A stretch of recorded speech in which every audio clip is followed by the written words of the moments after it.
Absolutely fantastic. I feel as an Australian I've been deported to the upper ranks. Hello everybody here in Birmingham. I'm here with the amazing Blitz. Blitz, we don't have much more time before Game 1's going to get underway for the first series, so we want to talk about a couple of the players. One from each team. Who do we want from Meneski? Who is our critical star player that we want to look at? I think we want to focus on Ice Ice Ice. I feel like he's kind of the pivotal forefront of what makes his team what it is, his diversity, how good he is, how long he's been around, that veteran leadership. I think it all kind of matters for them. Yeah, he's got such a history as well, so much time in China. He was an old dog as well from the Warcraft 3 days, with every successful team having him included in it. And now with Meneski, with their performance over the last few days has been really crisp, really precise. Do you think like he's one of the critical reasons this happens? Like, who else is in the team? You've still got Mushi, you've still got so many other people that work together. Absolutely, but I think that Ice Ice Ice is kind of the key piece for this, just because the way that he plays, the inventive style, the amount of heroes, this guy does it all. He almost always is going to win his lane. You give him a one-on-one, he's going to thrive. You give him a two-on-two, he's almost always going to succeed. He can do it all. He's done it all. He's been on the big stage before, top 4 at a TI. This is no big deal for him. Yeah, such an amazing player, such a great off-laner, but we also have to look at the other team, Pain Gaming. And we could have been standing up here saying, well, who do we talk about from Liquid? We've got like XYZ player, and we thought like, who do we actually discuss about Pain Gaming? And Weeha came to my mind straight away. Like this guy, he has won a major, he brings a lot to this team, and he's also a fresh member to this team. Yeah, Weeha is probably the most interesting person that I personally worked with. Like, this guy is, I don't know if there's a better word for it, but he's sort of a psychopath. Because he just doesn't care. There's got to be a better word than psychopath. No matter what we were at, no matter what major, what tournaments, in the finals of ESL 1 Genting last year, he doesn't really care about the stakes. You can't really convince him to care. He doesn't really buy into the hype. He's just, I'm here to play. This will be a good time. Let's see what happens. That's got to gel so well with a team like Pain Gaming. As Nahaz was saying in the panel before, like they're running at you. They're just very, very aggressive, and they're always looking for the fight. That seems to fit him perfectly. Exactly, because if he's not afraid and he's the veteran leadership on your team, it trickles down. The rest of the team says, this guy isn't worried whatsoever. Why should we be worried? Yeah, Weeha, absolutely fantastic player, up against Ice Ice Ice. Can't wait to see how the two of them actually, obviously they won't be head-to-head, they'll be in slightly different lanes, but how these teams actually go. And before we actually get back to the panel Blitz, I kind of want your prediction as well going into this game. How do you feel the games are going to be? Screw who's going to win. How's the tempo going to be? I think it's going to be incredibly quick. Both teams are very known for their aggressive playstyles. We saw in the Liquid game yesterday, Pain kept up with them every step of the way. That's very rare to see, especially against a team like Liquid. I personally think that Pain's actually going to do it. You think it? Over Meneski? Yeah, I think they're actually going to do it. I'm wondering too, like, what this crowd is thinking as well. Like, if they're actually behind, like, Pain Gaming, or if they're for Meneski. So, I know Machine was doing the highest before, but for everyone that's down there right now, I just want a temperature check right now. Who here is for Meneski?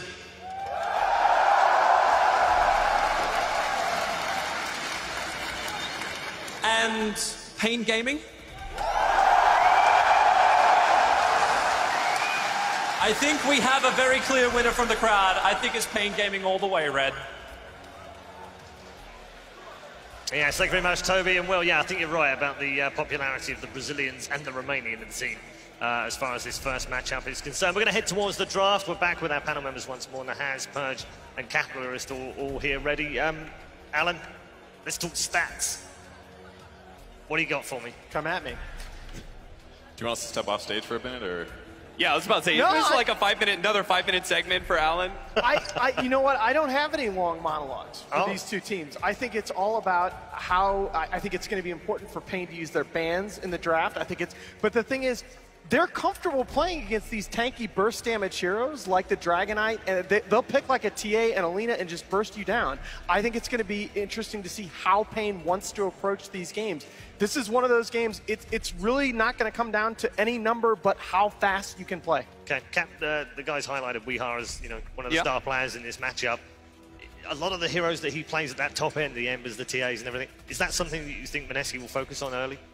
Yeah, it's going to be tough because whenever Pain match up against any sort of tier 2, tier 3 team, I expect Weeha to be able to win that matchup. But here, against Meneski, they've got one hell of a mid player. Moon/Nana, he's been doing excellently this tournament. He usually wins his lane. So I think that mid matchup is going to be a lot of fun to watch because both of them, especially Weeha, Weehaw really wants to be able to get those kills in lane, right? I think that he's the kind of player that wants to be able to assert dominance over the other mid. He likes, I think, those traditional 1v1s. I think that's why Templar Assassin is such a great hero for him as well. So I think in this kind of matchup, it's going to be really fun to watch the mid lane, but I don't necessarily think that Weehaw's going to be able to dominate that mid lane like he's done in the past against other teams.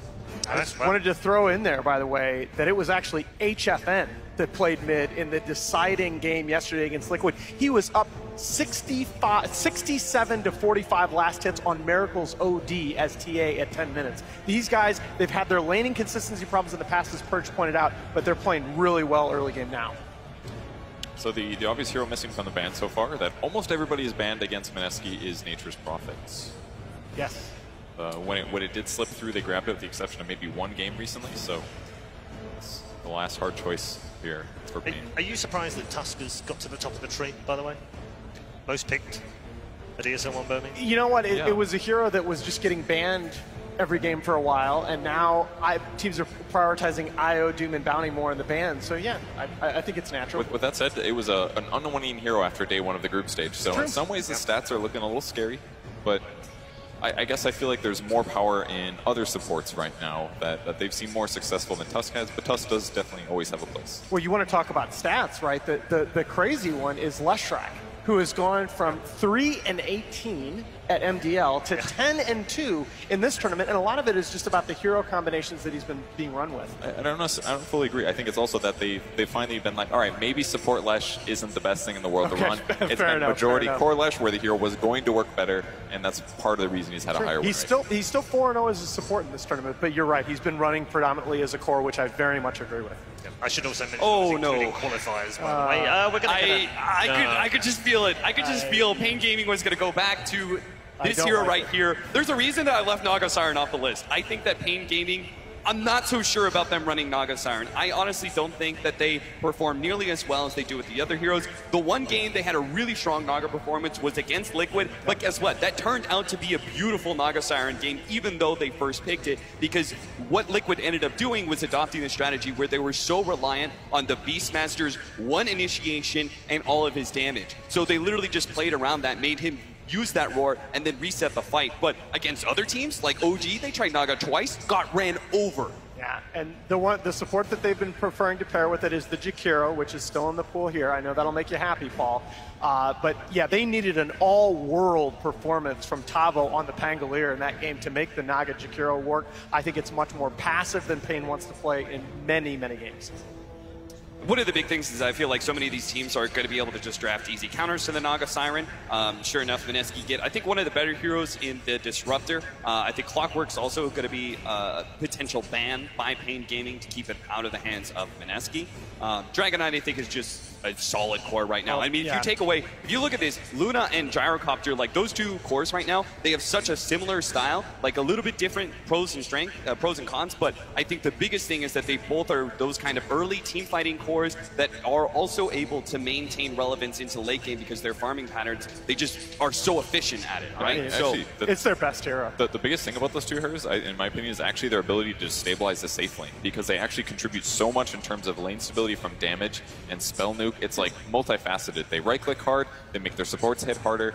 Gyro doesn't, I suppose, but Gyro just has an overwhelming amount of damage from Rocket Barrage. They stabilize the lane, so at least with this kind of a dual lane, right now Pain Gaming has some potential vulnerability. Their core isn't going to be as strong and able to stabilize the lane. A lot of offensive power for sure, and I think that Dragon Knight is another really good lane stabilizer in that regard, right? Most of the mid matchups, Dragon Knight is always going to be able to do pretty well, and we've even seen the option of running him into the side lane because Dragon Knight, with the addition of talents and different item choices as well, I think a Maelstrom is a good grab for him.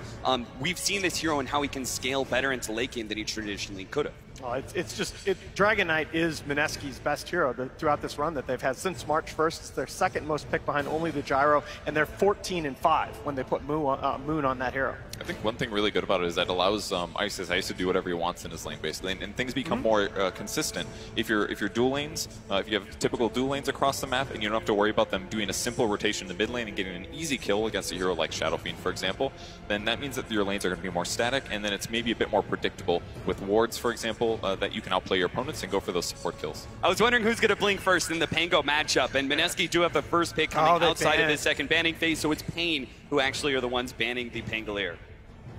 Yeah, so you kind of have to, with the Doom and the Pango off the board, think at least a little bit more about picking up your offlaner here. The Underlord is still on the table. That's not necessarily the style that I like to see them play. I think tempo control is really important. It's going to be, I assume it's going to be Brewmaster for one of these teams, much more likely to be Mineski.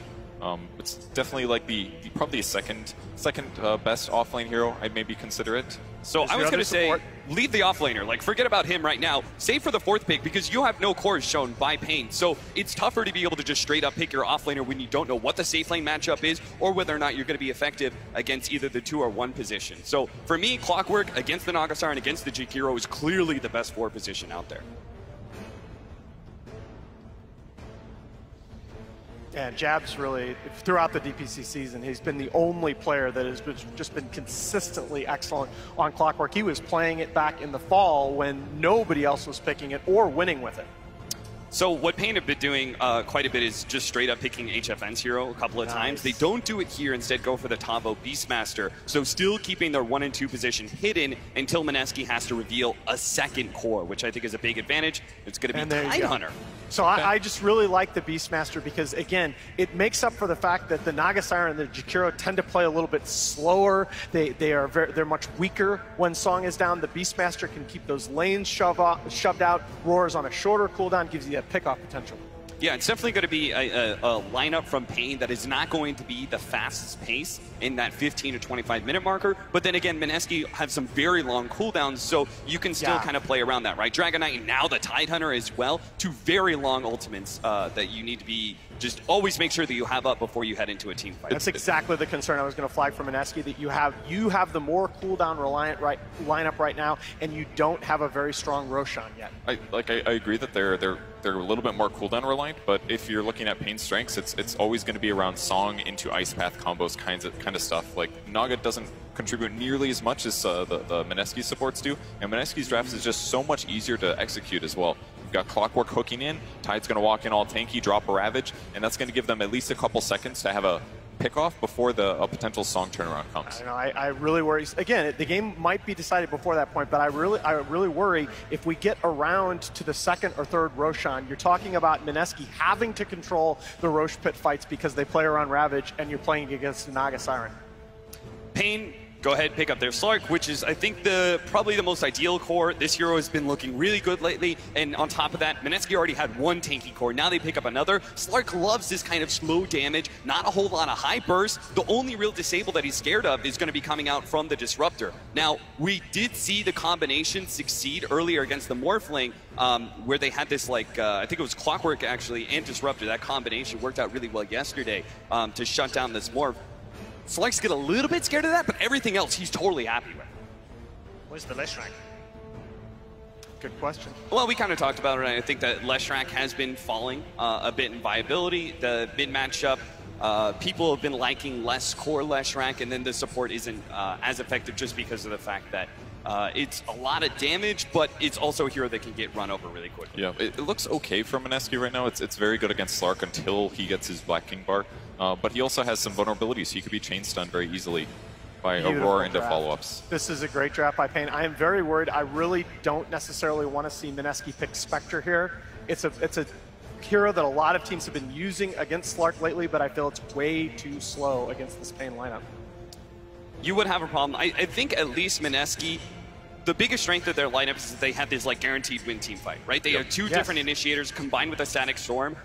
That is massive, so Mineski can play a slower hero if they want to, based off the fact that they are going to be guaranteeing certain 5-man engagements. The other thing I guess that you could do is put this Dragon Knight in the safe lane and pick like a Timbersaw for Moon against the Slark, which I kind of like. I'm not sold on Timbersaw against Death Prophet that much. I feel like she'll be able to deal with it. Mineski needs more, burst. They need burst, and Timber would cover that, but they need to be able to make sure that they kill 1 or 2 heroes as they initiate in their team fight, because Pain's ability to disengage the fight and continue getting abuse out of low cooldown spells like Silence and all these disables from like Ice Path and Nets, that's going to be a huge problem in the long run. So they're lacking damage right now. It's funny, Pain's lineup actually takes advantage of that 2nd banning phase from Mineski, where they took away both the Ember Spirit and the Lina. Easily 2 of the best burst damage cores right now.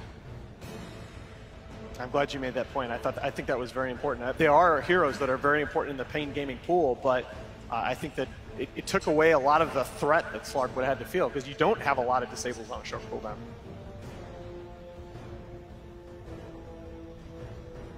I guess you also maybe could go back for Kunkka here.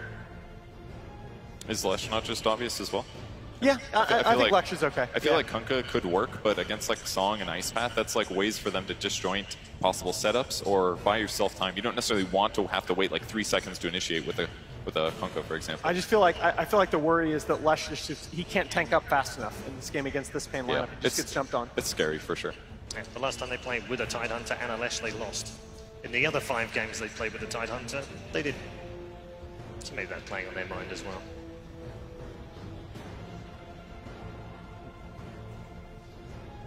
I mean, this tide is pretty rare here. They go for an OD. Oh.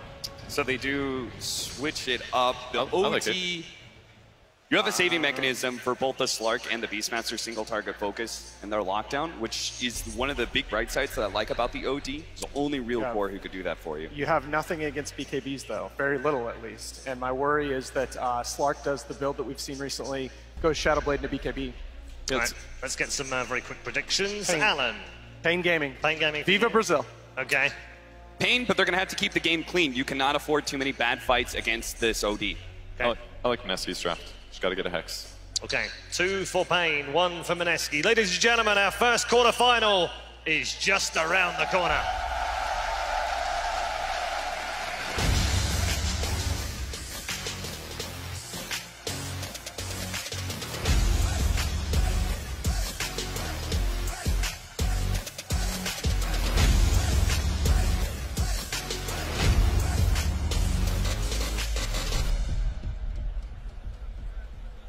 Ladies and gentlemen, yes, this is the first series here at the main stage of ESL Birmingham 2018. I'm ODPixel, I'm here with Fogged, and we're going to be taking you through Mineski versus Pain Gaming. And Fogged, what a series to start with. Mineski, DAC Major Champions, Pain Gaming, these rising underdogs that have come in with this recent roster, and they're coming in big time here at this major. What more can we ask for? This is the opening one, and we've got Mineski, Pain. I don't think anybody could have really seen this coming out at all. Look at these 2 drafts we've got between us two. Very even. They both kind of have this balance coming out. They're good at building it. We've got lots of team fight coming out, so this should be a pretty damn exciting game. Absolutely. And here we go as we get ourselves stuck into this first game of this best of 3 series. Pain Gaming versus Mineski. A lot of things to talk about as we heard from the panel. What do you think about the OD last pick? It feels like a good idea in terms of the saving potential. Yeah. Are they going to have a trouble in the lanes because of it, or do you trust in the Mushi safe lane OD? Yeah, it's curious. It is the safe lane. I think I do have faith in it. It looks like it could work. I think this Slark could get a bit out of control, and I really like the overall balance. Like, Pain has a lot of ways to take their objectives. They can do Roche, they can hit buildings too. Mineski, they're very cooldown reliant in the other aspect if they want to be taking fights and trying to pressure all the time.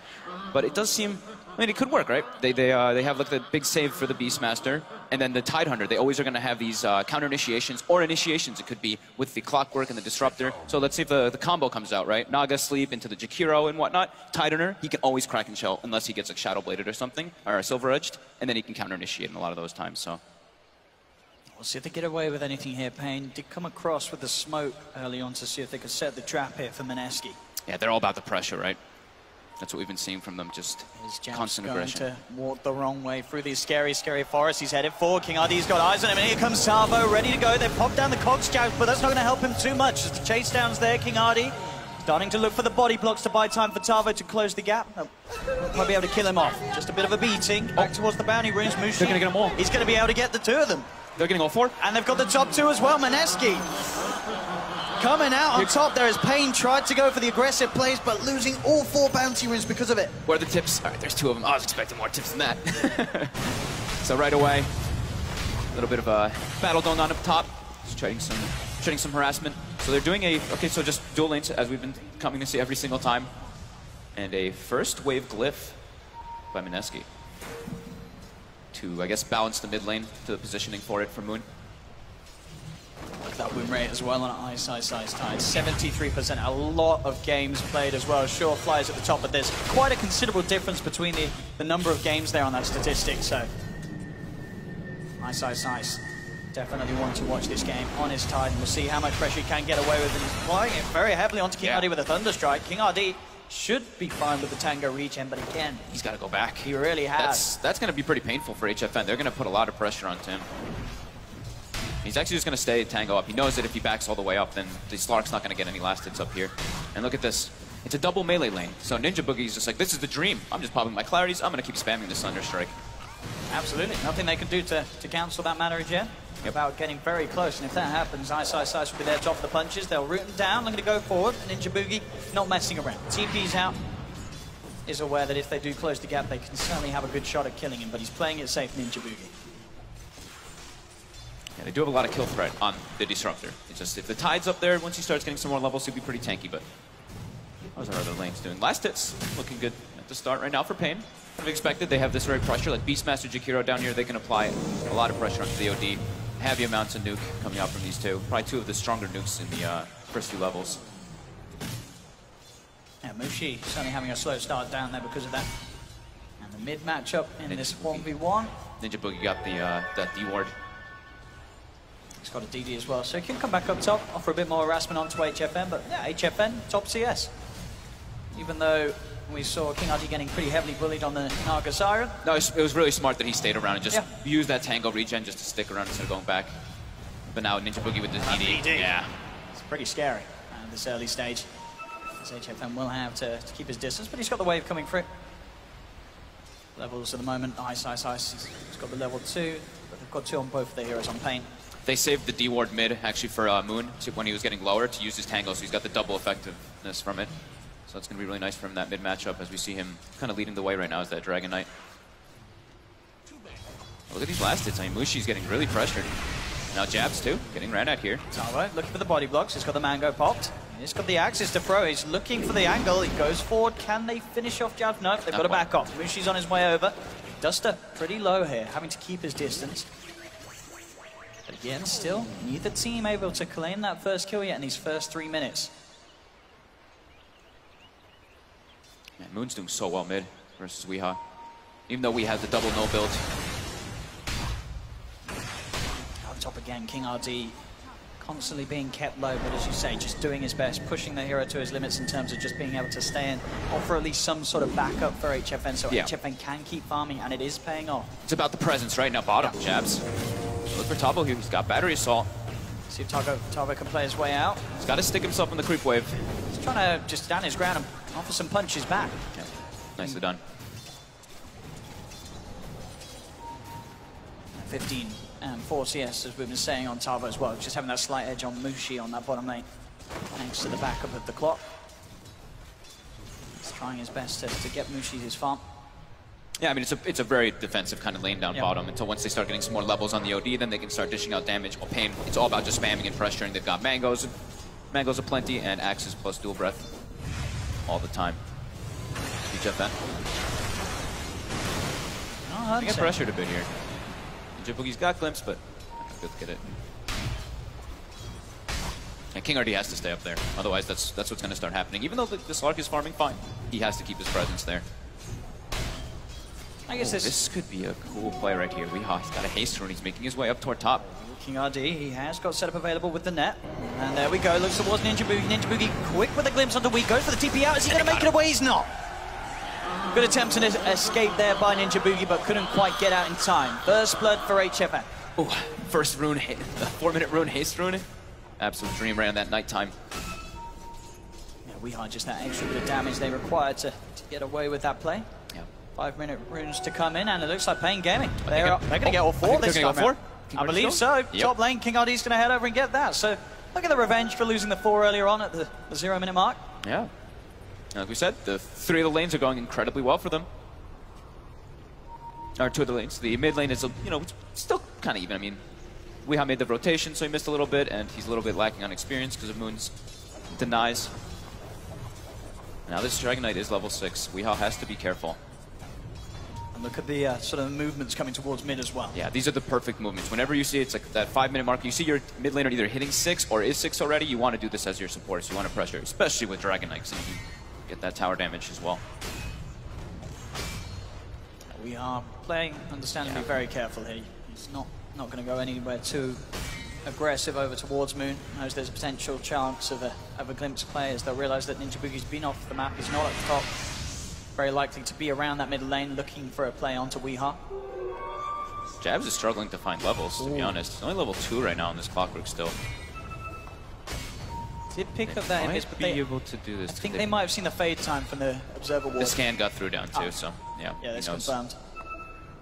Yeah, they were aware that Ninja Boogie's still hovering around down towards the bottom. Tavo and Duster also making the movement just in case anything kicked off in the mid. Top lane a bit of a go onto Ice, but he's level 4 now, so pretty beefy on his Tide. He's got the points up in Kraken Shell as well, so yeah, still pretty tough for HFN and King RD really to make a play on him. This is a very BKB-oriented game that, like the panel was mentioning, in particular for the Slark, the Shadowblade BKB build. Maybe he'll build the Echo Saber. We see that sometimes in between. I think in this game, I think he really needs to go for that BKB. Disruptor Clockwork, we've seen that work, especially versus like Morphlings and whatnot, similar concept. You get trapped in that, you're in a lot of trouble. And the Slark overall in this game, he's got some cool things he can do with like versus the Tidehunter. He can always be getting those stats up, right? He's the big tanky guy. That's like the dream when you're playing with Slarks. And bottom lane, Mushi. I mean, Jabs has kind of been sacrificing himself a bit in the levels. He's level 2, but he's been giving Mushi pretty much full experience. So you see this, OD is now level 7, and he is completely caught up. And it's actually dissuaded Pain from putting on this pressure with the Beastmaster Jakiro. Tavo and Duster actually kind of moving around, looking at jungle camps and stuff. So this bottom lane now is pretty heavily won by Mineski. There's sort of, as we saw, the one level advantage really between both sides, mids and safe lanes, respectively favouring Mineski due to these movements and making sure they get that extra XP. Moon with the Outer Dragon form, starting to get a bit of pressure onto that mid-tier 1 tower. Top. He should be able to get away with this one. He's going to be rooted up, and they'll get the kill. HFN and King RD. I mean, this Slark is having a pretty good time top. Look at those S and shift stacks, 10. Yeah, nice and early on. Oh no, I can trust you guys. I'm sure everyone is sort of getting farm in the game, but Slark definitely one of those heroes that is the more scary. If he gets that sort of a beginning to a game, if he's not pressured, and sure they sort of ran the dual lane, and they were very heavy on the harassment onto the Naga Siren, but HFN, thanks to sort of King RD's constant presence and sort of just drawing the attention away from the Slark, HFN, he's been having a great start. We can see on the net worth, he's up there at the top one. And he's going to, like I was mentioning, the supports are extremely under-leveled because Jabs has sacrificed himself. He's going to have some free picks if he does get that quite early. So Jabs and the Disruptor both need to be careful. Jabs gets a quick D-Ward, tips Duster for that. Very sort of hard to control this Slark this game. It's the static zone you're mainly looking at. Sure, there's a few other stuns, but with the Dark Pack's availability, I think definitely the biggest thing to bear in mind, as the panel said, is the fact that as long as Mushi's around, they'll be able to sort of slow down HFN in the fights in terms of getting those quick and easy pickoffs. They can force him to have to stick around that little bit longer to actually find the kill, which could then result in them being able to turn around onto Slark and take him out. Definitely. Mineski now they're jungling with the Dragon Knight. They know the priority now in this game is Disruptor getting that level 6 so that they can go for those ganks. And as we're being pointed out, the stacks from Ancients, this is actually something that Mineski does so often. That's why we see them pick the Dragon Knight. It's pretty much their most played hero. They do this all the time to make sure that he is a scaling core. He can get those damage items. He can be that carry. Tavo. Has walked into these two as they will go for the attempt. King RD is around. Can he do anything to save Tavo? He's going to try and hold back the DK, but the damage is too much. Tavo will fall. Pain can't quite save the Beastmaster. It's a nice rotation now too. They can apply pressure to the tower. Mushi forcing the wave in. He's cutting himself through the trees, seeing if he can close the gap onto King RD, but it won't be the case. Fortification coming out from Pain. They are TPing over to sort of put a stop to this. At the same time up top, HFN making a bit of a go onto Ice. Again, just getting a lot of those beautiful Essence Shift stacks here. And Ravage comes out, but it's not going to keep him alive there as the Dark Pact finishes off Ice. Now Tavo chasing down Jabs. Wee's there as well. King RD, they should be able to get this clock, and they will. Pain gaming it, getting a fair few kill after kills. It's 4 for 1, still very close to the net worth. But and it was a good response too. Look at it, the bottom tower barely got hit. They did like 270 damage to it. Bringing 3 heroes, or 4 heroes, even Weehawk coming down. Weehawk trying to be efficient with that ultimate since he used the Exorcism. He probably wanted to get a little more out of it, but he's going to go to Ancients to at least get some farm with that ultimate, since he couldn't apply pressure to a tower. This top lane, Ice, he has to be incredibly careful, as we've seen HFN can chase and beat him down, and this is 100 seconds where Ice does not have the Ravage because of that sort of attempted play in a sort of a try to get himself out to safety. Yep. Ninja Boogie, look at this. the Disruptor. He's in this top with the Tome of Knowledge in his He's a inventory. level 10 Slark with Shadow Dance. He's So waiting I for the don't know. ulti, though. He's waiting for that level 6. Can they really outplay HFN here with this surprise Disruptor? They're going to try, but indeed the Shadow Dance is popped, and HFN just kills one. He's got a lot of Essence Shift stacks, but he's not going to play greedy. He's got to try and get himself out of this. He's got the pounce, and he's out of there. This Slark is a problem that Mineski seem unable to deal with, and Ice, he is not having a good lane at all up top. No, definitely not. They wanted to do some neat play where the Disruptor gets level 6 off the Tome, and they go for the Static Storm, but he just wasn't able to get it in time. And now, that was a quick rotation, too. Look, HFN instantly ported bottom after that, and he has the Shadow Blade finished already. 11 minutes in. And this could even with the Dreads, Achilles got the full sort of early game shebang. Yeah. And, you know, I was mentioning the Echo Saber or the BKB. This could actually be a situation where he could go for an early Silver Edge. There's a Dragon Knight. Yeah. There's a Tidehunter. Those are the best, pretty much the best scenarios to go for it.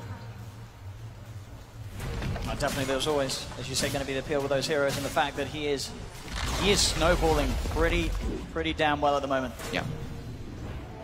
Getting a tower at bottom, that's what we were talking about, is they have so many different ways to take objectives. Sure, Weehaw used the Exorcism and wasn't able to hit a tower, but they've got Beastmaster, they've got Jakiro. Top lane. Set up by King RD. Moon's alone while he's pushing this tower. He's pretty deep here as well.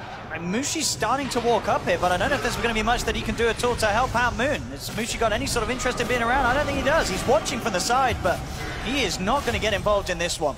And he gets the tower. He gets the tower. That's, I mean, they didn't get the deny. That's, it's okay. But in the meanwhile, HFN with this 11-minute Shadow Blade, he just finds a lowly support. Quick, easy kill. And Jabs is still level 4. He can also get quickly picked off by this Slark. This is as you said, we sort of talked about how they were prioritizing the cores levels. It feels like it's sort of had a bit of an inverse effect because of the fact that their supports, as you say, this level 4 clockwork. What does he do in a game like this where there's a Shadow Blade Slark at 11 minutes in? He's got to just get his 6. He's got to just sit mid and sap experience. Mushi does have a full 4-step and is level 11 though, so he is quite a force to be reckoned with. And now they do have Ravage as well. Okay. So that was the problem. It's like they used the Ravage to try to be defensive for Ice so he could save himself. They weren't getting levels on their support, so the rotations aren't natural. Pain making very good moves, and HFN just constantly stalking around. But again, Pain has the counterplay to sort of this Ravage Static Storm teamfight. They have a Naga Siren. As long as King RD is careful with his positioning, he's got the he's going to have an answer to it. He's got cooldown sure, right now, at the moment, yeah. So they're going to look for a glimpse fight. Let's see if they can get away with this. They've got the Troll Trap as well. Static Storm down as they focus towards Weehaw. Ravage comes out. They've caught the Death Prophet. No escape for Wee. The rest of the team trying to escape, but Mushi, he's already got the setup onto another with the Astral, buying time for them to surround him. They'll take King RD as well. That's where Mineski's lineup thrives, is these ultimates. They can be long cooldown at times, but whenever they've got those up, they will be able to take the advantage, for the most part, against Pain. Maybe Pain, when they have Exorcism, they can look to take those engagements and the Naga ulti, but... Mid lane. HFN trying to make a bit of a go here onto Mushi. He's got the pounce for a little bit of time, but Mushi's still able to force stuff after it wears off. Love the way you can just, like, Astral. You know the Dark Pack's coming? Yep. Doesn't matter. How's our Dragon Knight's level? So he's going to be like level 12 in particular, where they really want to get him that farm, because he's going to be using the ulti to hit those Ancients. It's all about if Mineski can kill this Slark when it comes to it. Yeah, that's HFN still, I mean, still a clear 2k net worth ahead of anyone else in the game. Mineski's not really able to make these aggressive moves because they're at this deficit versus a Slark, so the Slark is able to control the map. And this is what you pretty much have to do when you're playing versus like these Slarks, Bounty Hunters, I'll say, maybe even I'll include a Riki, even though that hero's not really a thing right now. Just put down sentries and opt towards in between locations like the rivers and in your jungle sometimes, just so you can have an idea of where the Slark is, so you're not getting your supports picked off constantly. I think they have to be hunting though. Every time there's a Disruptor ulti, they have to be looking for kills, and they've got it up now on the side of Mineski. That's their big kill tool. Sitting behind Moon, ready with that hook shot, Static Storm, 2 supports ready to go. If Pain Gaming do come looking for a fight mid, and they do have 4 heroes at the moment around this tier 1 tower, so both teams preparing for this clash. The ultimate's coming back online for pretty much everyone in this situation. Still a bit of time for Elder Dragon Form and Ravage. Now Elder Dragon Form is available. HFN has a full Echo Saber coming out of the courier. It's 15 minutes. He's absolutely massive. He really is. This is a Slark that's had a beautiful start to the game, and he's 5-0-0. Yeah. He had a very good lane. And look at this. They can just siege the tower. all of Mineski just watching. Show Tidehunters pressuring top a bit, but the rest of the heroes, they're not farming. And they know the Ancients are here as well. Can they get away with taking these Ancients? Oh my god, if they actually... They have to contest They're this. trying to fire here. Jabs, he's going to go in with a hook shot. HFN immediately popping the Shadow Dancer, getting out of the Static Storm. The Static Storm's going to do nothing. The Macropie just burns through the Clockwork. That's the Clockwork down. Ice Ice he's come across with the Ravage, but the Dark Pack's there. They've taken down the Tidehunter, then being able to control around these Ancients here. Pain Gaming and King RD, he's out. They're backing away. They're taking what they can. They want to play it safe because Jabs is there with a buyback. Doesn't have a hook shot. Duster, he'll stay behind, draw their attention. They do get the glimpse onto Weehaw. Weehaw now trapped in the cogs. He has the Siphon. It's not going to be enough to heal to keep him alive, though. As he will fall, Mineski able to bite back at Pain. They had to defend these Ancients. Like, they had to commit this buyback from Jabs. Ice Ice had to run. He got to a nice 4-man Ravage. King RD pops asleep, and they decide they needed to try to bail, but the beauty about Disruptor. Remember, teams are trying to disengage. Still 3K. Unable to trap the Slark. Yeah. HFN. And now he's got the Echo Saber early, and he's got the Shadow Blade early. This BKB timing is going to be fantastic. He's going to have it all before the sort of the 20-minute mark. And then how do you deal with a BKB Slark in this game? There's nothing. It's going to be tough. Sure, the hook shot against, but there's nothing reliable that's going to allow you to trap HFN. With the BKB, he should not die when he's got it available to pop. Yeah, not till the later stages where we see Hex Shores come out. But that's a fair one. That's a long time away. You're looking to what, Mushi to build that, but it's not sort of going to be his next item. It's going to be a few items down the line. Yeah, well, they do actually have the Blink on the Dragon Knight too, so that could be the one thing that catches him off guard, right? If you get that instant Blink stun without him being aware. Bottom lane Mineski. Coming across with the smoke, they found Tavo, and there's the Blink coming into play. Moon straight in, on top of the Beastmaster, Cogs down as well. Tavo cannot escape. Get Tavo there with the smoke rotation. They've got the lane pushing in as well, and a Dragon Knight ulti in about 20 seconds. So we could look if they want to try to pressure, but they seem a bit afraid. I think he wants to just use that one to farm, make sure they don't get their Ancient stolen in particular. Ice Ice Ice, he's been kind of quiet. He's just farming. He's done this Hood, Dominator build, pressuring lanes. 0-4-4. He's nearly got that level 12, that second point in the Ravage. And I mean, him and Tavo still very much sort of on the same level in terms of net worth. Yeah. But look at this, yeah. This is exactly what I was talking about with Mineski. Yeah. All about the stacking of the Ancients. Make sure that this DK can scale. They stacked the other one as well during that we saw from Jabs. They seem content with just farming a bit while they wait for their Ravage to come back up. Both sides just playing around those cooldowns, but HFN farming like an absolute beast. Continuing to pull ahead more and more. BKB about 1,200 gold away for this slot.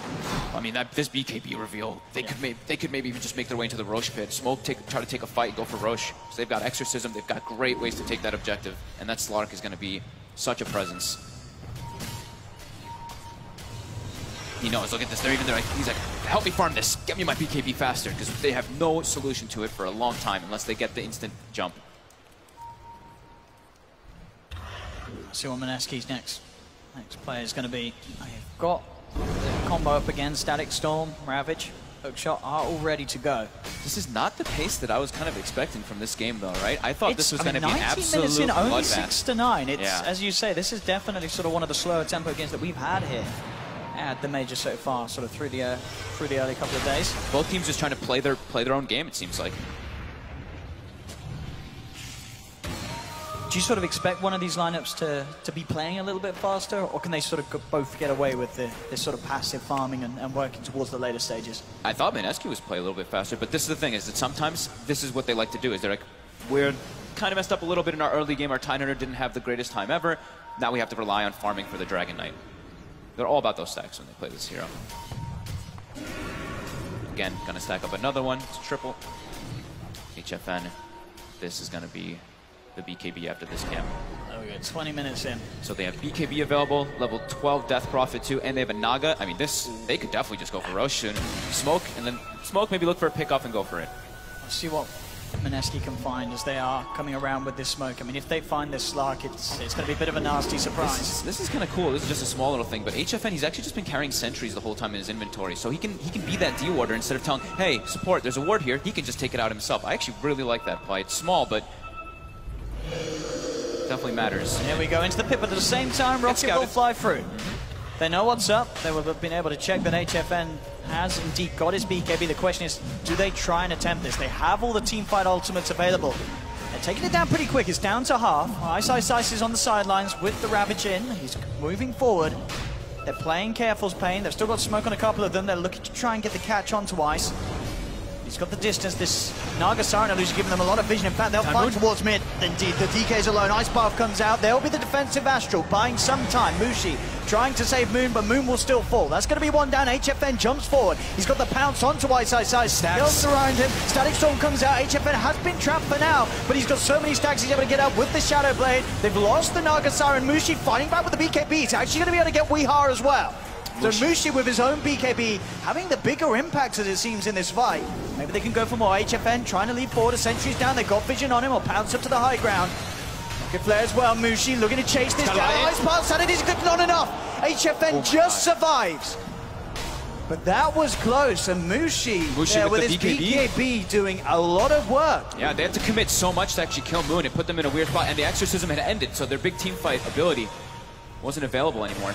The Roche is sitting at about 1600 HP. It started to regen up though, that 20 HP per second. And that was a massive fight for Mineski to take. Definitely. The sort of the fight we always questioned was how hard it was going to be with the BKB on Slark. In fact, they're going back in, and Jabugi does try for the glimpse back. Once the Slark goes for TP out, he's not going to make it though. Too many heroes beating down upon him. As the Disruptor gone. Can Pain Gaming get themselves back into the pit? They're all about controlling this area. Now it's that time. They know there's no BKB on the OD. They know there's no Sanity, Static Storm, Ravage. The ults are gone, so a lot of sort of worries aren't there for Pain. And they still have the song is the important one too, so they can always make sure, they can just use it when it's getting low, just to make sure that the Clockwork can't steal it. Because we're watching Jabs. Look at him. Look at the board. He's trying, but... They're trying to block him in. They will successfully get him. No way that they can close the gap onto Jabs, and the Jabs can't close the gap onto them. Time, HFN, he's actually found Moon. He's going to start building up the Essence Shift stacks. It pops the Shadow Dance. This is a lot of stacks coming up. He's on 33. Look at these stacks going. Mushi trying to force Moon to safety, and he'll save him. Mushi coming in just in time to get Moon out to the side, and will keep the Dragon Knight alive. This is a game where like both teams, in a way, kind of have to keep tabs on the Slark and the OD, right? Just like, all right, how many in stack? All right, how many edge stacks? All right, don't take a fight. Wait for it to go down, and then we can try to do this. Not just in terms of that, but the timings with the sort of both long ultimates on some of the cores on either side. A lot of things to bear in mind this game. And the BKBs, we see how important it's going to be. I was touching on it in the beginning of the game. All about like breaking the combos for both sides. So Slark needs that BKB always for the Disruptor ulti, while on the other side, the OD always needs it, as well as the Dragon Knight versus that Naga combo that comes out. Got the mech as well now done on Ice, so an extra bit of way to sort of react to the jump from Pain. Still a 4K lead for Pain Gaming, 23 minutes in. And HFN still looking to be pretty unstoppable on his Slark. 6-0-3. They still have been unable to kill him. Yeah, and he's going to be going for that Silver Edge next. So that's going to make, the Dragon Knight, he took some time to kill before, but that's going to make it much easier. And then they can even go for the Tidehunter in a lot of those situations too. Break that Kraken Shell, get a Silence, get a Disable on top, maybe just a Silver Edge into a Roar. Then they can look to actually focus that Tide, and you won't have to worry about the Ravage so much.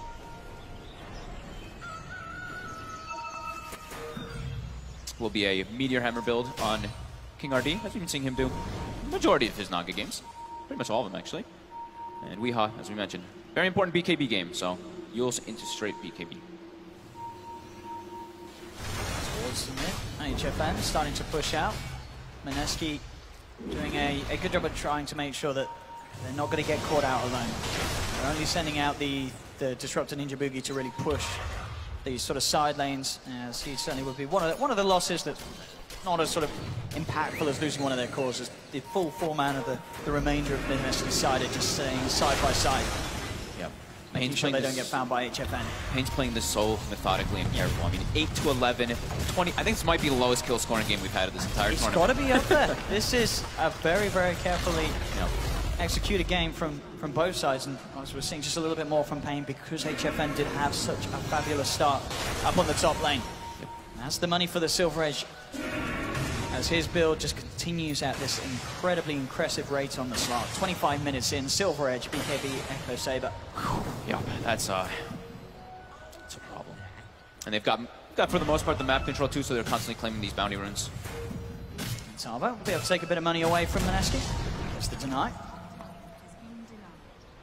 But if you're Mineski now, I guess you don't really want to fight into the Aegis. No, they have to wait. You have to wait until the Aegis times out. But Mineski has been in one of those teams that I've seen them actually just try to catch people off guard, where they will fight into the Aegis and just be like, yeah, they won't expect this, and they do go for those smoke plays, but I think the Hex, they really want to farm this Hex on the OD. He's on his way. It did feel like we'd said it was going to be a long time, but with the pace of this game. I mean, Mushi, he's silently farming. We've sort of seen those last few engagements. He's been putting in the work.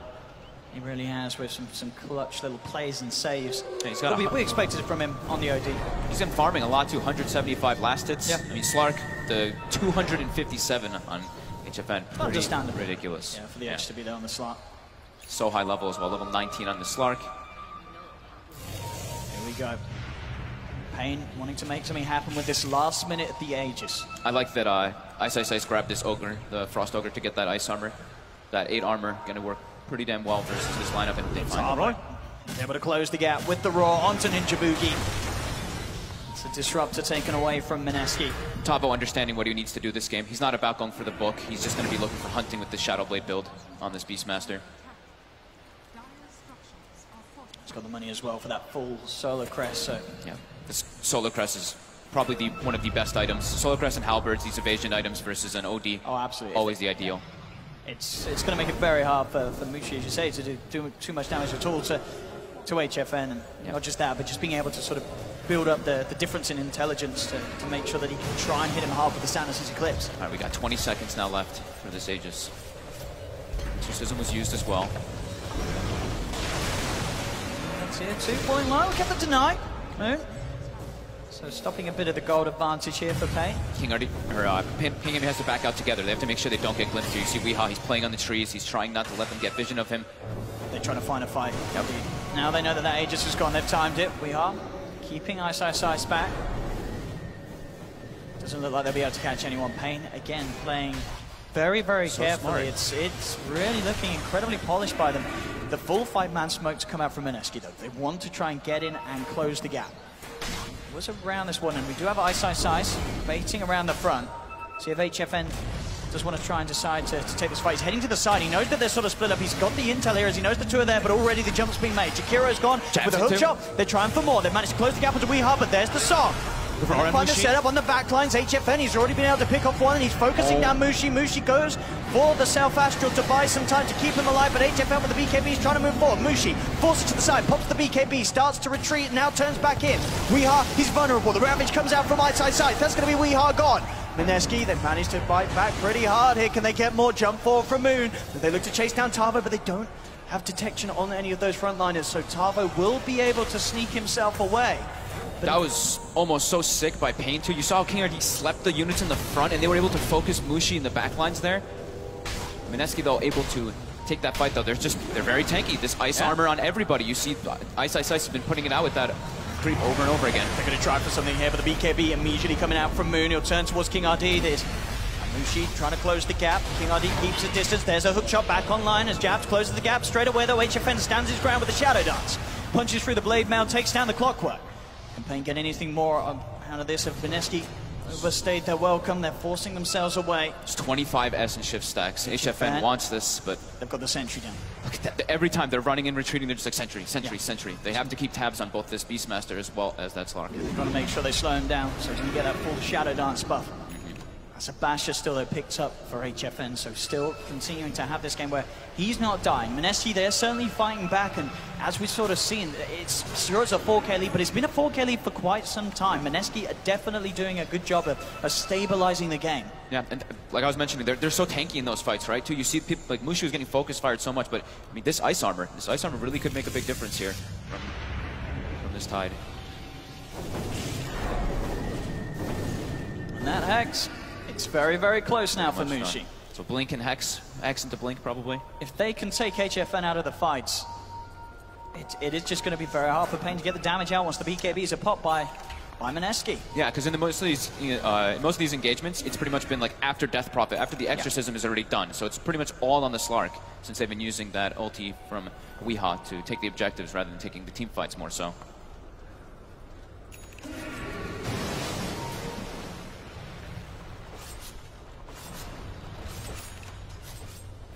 From the side. But Pain, they will be fighting into the Hex that's now complete on Mushi. The route down on Ice. Again, just keeping themselves to the side of this.